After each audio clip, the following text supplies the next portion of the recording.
আসসালামু আলাইকুম রহমতুল্লাহ বরকাতুহু। সম্মানিত ভিউয়ার্স, দর্শক শ্রোতাবৃন্দ, আমরা ৩ নম্বর মশলাটি জানবো রমজানের আধুনিক বিশ্বাস সম্পর্কে, যে থুতু রমজান মাসে রোজা রেখে থুতু গেলা জায়েজ কিনা। শেখ বিন বাজ রাহিমাহুল্লাহ বলেছেন যে থুতুর ব্যাপারে এটা গেলা যে জায়েজ, এটা যে রোজা ক্ষতি হবে না বা রোজা ভাঙবে না, এ ব্যাপারে কোনো মতানৈক্য নেই। পূর্বের যুগের এবং বর্তমান যুগের কোনো আলেমদের অ্যাথেন্টিক কোনো মতানৈক্য নেই।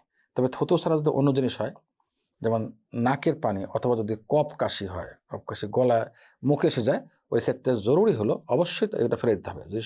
যদি জানা থাকে এবং মানে জ্ঞানে থাকে, অবশ্যই তাকে ফেলে দিতে হবে। নিরাপদ জায়গায় ফেলতে হবে। এটা গিলা কোনোভাবেই জায়েজ নেই। এটা গিললে রোজা ভেঙে যাবে স্বেচ্ছা হলে। হ্যাঁ, অনিচ্ছাকৃত হলে কি, এটা উল্লেখ করেনি শেখে। অনিচ্ছাকৃত হলে এটা ক্ষমা, কারণ অনিচ্ছাকৃতভাবে বলতে একমাত্র ক্ষমা। যেমন হঠাৎ করে অজু করতে গিয়ে যদি অনিচ্ছায় পানি চলে যায়, রোজা ভাঙে না, এটাই সঠিক কথা।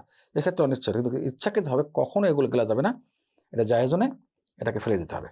রেফারেন্স হলো শেখ বিন বাজ রাহিমাহুল্লাহর ফতোয়া সম্বলী ৩ নম্বর খণ্ড ২৫১ নম্বর পৃষ্ঠা।